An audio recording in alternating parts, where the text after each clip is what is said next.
वजीरे आजम के पिछले एपिसोड में हमने आपको बताया था कि कैसे लाल बहादुर शास्त्री की ताशकंद में मौत के बाद नेहरू की बेटी इंदिरा गांधी भारत की प्रधानमंत्री बनी।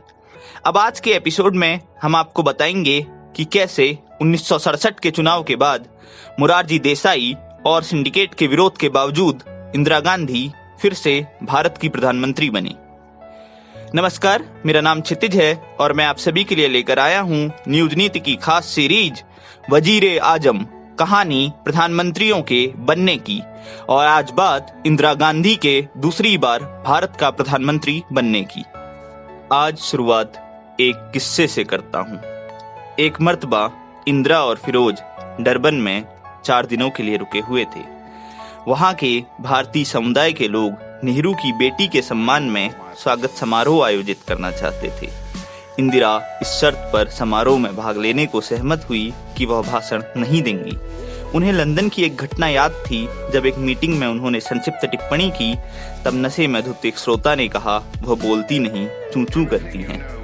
बहरहाल डरबन में इंदिरा ने जब जोर देकर कहा कि वह भाषण देंगी तो आयोजकों को आश्चर्य हुआ।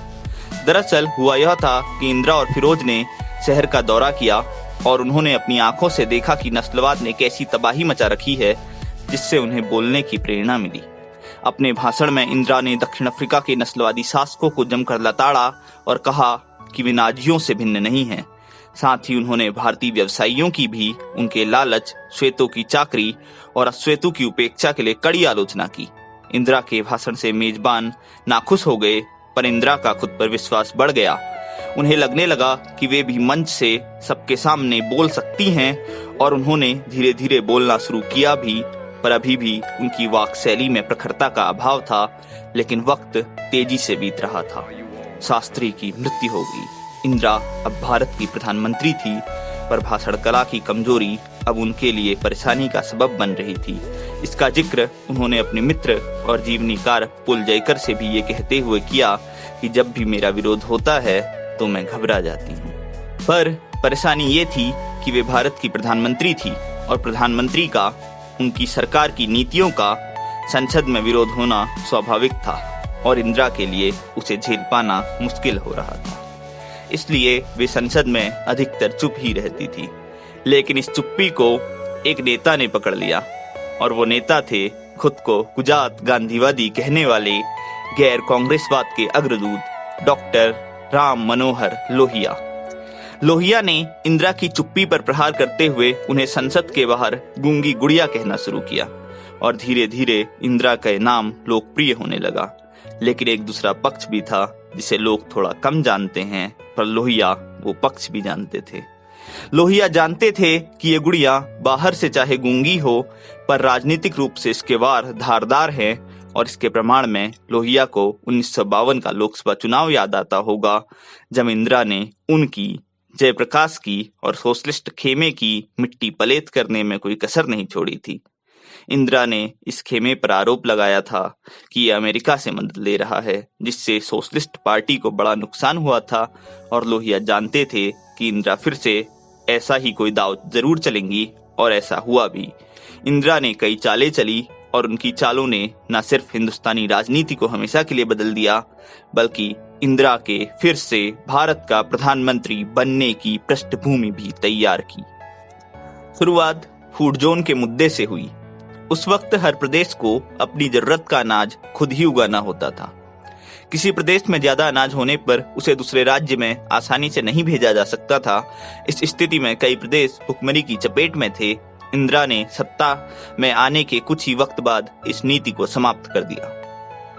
दूसरा मुद्दा अमेरिका से मदद लेने का था। सूखे, पाकिस्तान से युद्ध आदि के कारण राजकोष की स्थिति खराब थी और विदेशी मदद रुकी हुई थी। ऐसे में इंदिरा अमेरिकी राष्ट्रपति लिंडन बेंस जॉनसन से मिली। जॉनसन ने इंदिरा को मदद का भरोसा दिया, पर साथ ही रुपये के अवमूल्यन की शर्त भी रखी। इंदिरा के पास और कोई चारा नहीं था, तो उन्होंने रुपये के अवमूल्यन का ही फैसला किया। इंदिरा के इस फैसले से राजनीति में भूचाल आ गया। विपक्ष तो विरोध में लामबंद था ही, कांग्रेस के अंदर से भी मुखालफत होने लगी। यहाँ तक कि के कामराज भी इंदिरा के खिलाफ हो गए। इंदिरा पर देश को बेचने के आरोप लगने लगे। पर श्रीमती गांधी अपने फैसले पर अड़ी रही, रुपये का अवमूल्यन कर दिया गया। इसके बाद इंदिरा ने बैंकों के राष्ट्रीयकरण और प्रिवी पर्स की समाप्ति पर जोर दिया। बैंकों के राष्ट्रीयकरण से जहां गांवों और कस्बों तक में बैंक खुलने लगे, वहीं प्रिवी पर्स की समाप्ति से सरकार की आय में वृद्धि होनी थी, पर ये दोनों ही चीजें हो नहीं सकी। इंदिरा के रास्ते को बहुमत के विरोध ने रोक दिया। ऐसी ही स्थिति में सन 1967 के चुनाव हुए। कांग्रेस पहली बार नेहरू के बिना मैदान में उतरी। उसकी उम्मीद नेहरू की बिटिया से थी, तो उसे ही चुनाव का चेहरा बनाया गया। वैसे भी चुनाव के ही तो कारण उन्हें अभी तक प्रधानमंत्री रहने दिया गया था, लेकिन ये अब तक साफ नहीं था कि वे चुनाव के बाद भी प्रधानमंत्री बनी रहेंगी या फिर नहीं। जहां तक चुनावों की बात है, तो इंदिरा बस कांग्रेस का चेहरा भर थी। सारी गतिविधियां कामराज ही देख रहे थे। यहाँ तक कि इंदिरा के कई बार कहने पर भी उनके समर्थकों को टिकट नहीं दिए जा रहे थे। हाँ, अगर इंदिरा किसी के नाम को आगे बढ़ाए तो उन्हें बेइज्जत करने के लिए टिकट कार्ड जरूर दिया जाता था। ऐसे में हवाओं में ये बात तैर रही थी कि कांग्रेस चाहे जीते या हारे, इंदिरा तो प्रधानमंत्री नहीं ही रहेंगी। लेकिन शायद होनी को कुछ और ही मंजूर था। चुनाव के नतीजे आए तो कांग्रेस को उस वक्त तक का सबसे बड़ा नुकसान उठाना पड़ा था। उसे लोकसभा की 520 सीटों में से सिर्फ 283 सीटों पर जीत मिली थी और उसका वोट प्रतिशत भी घटकर 40% ही रह गया था। यही हाल राज्यों में भी था।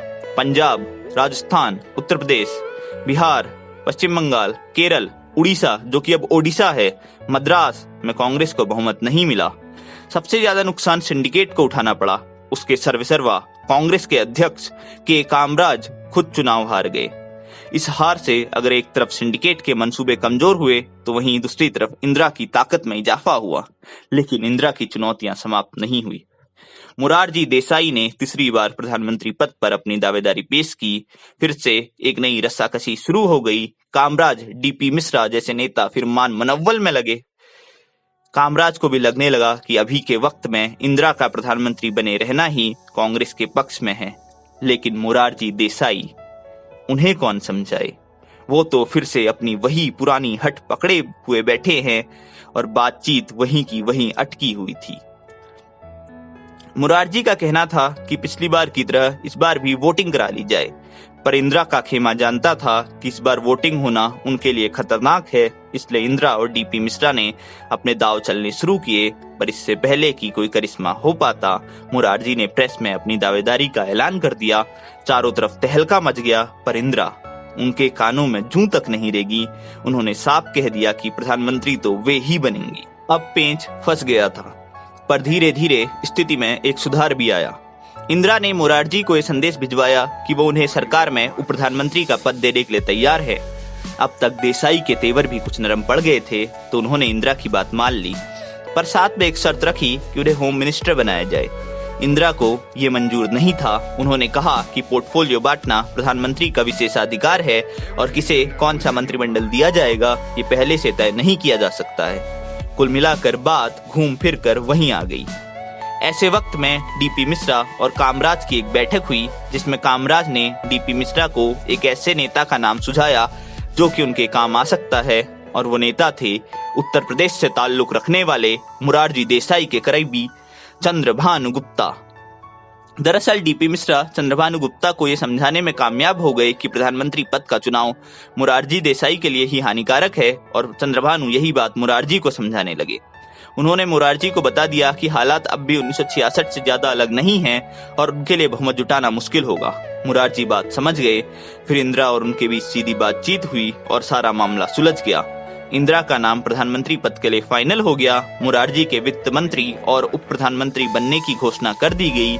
ऐसा लगा कि अब सब कुछ सही हो गया है, पर तभी एक बार फिर से स्थिति बदल गई। हुआ यूं कि मोरारजी को प्रधानमंत्री बनाने पर कांग्रेस का एक गुट विरोध करने लगा, जिसकी अगुवाई वाईबी चौहान कर रहे थे, और उसके समर्थन में जगजीवन राम और वसंत पाटिल जैसे नेता थे। इनके बीच के विवाद को सुलझाने के लिए एक दिन इंदिरा ने सभी को अपने घर बुलाया था। वहां हुई मीटिंग में मोरारजी देसाई की जगजीवन राम और वाईबी चौहान के साथ कहासुनी हो गई। इस कहासुनी को मोरारजी ने अपना अपमान माना और मंत्रिमंडल में शामिल न होने का निर्णय लिया। यानी एक बार फिर स्थिति वहीं आ गई जहां से शुरू हुई थी।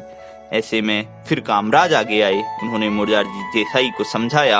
आखिर में मोरारजी मान गए और इस तरह से इंदिरा गांधी दूसरी बार भारत की प्रधानमंत्री बनी। शुक्रिया।